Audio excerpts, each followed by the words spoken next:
تو چه پس کوچه مشرق روی امام رضا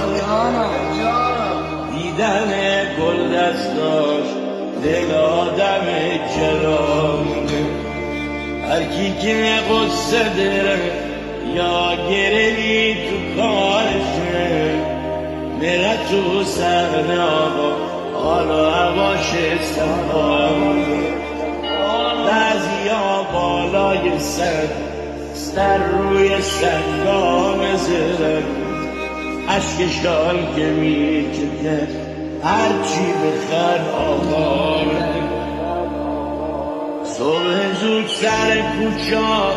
هر کی که از خانه میه دست سینش سلامی به آقا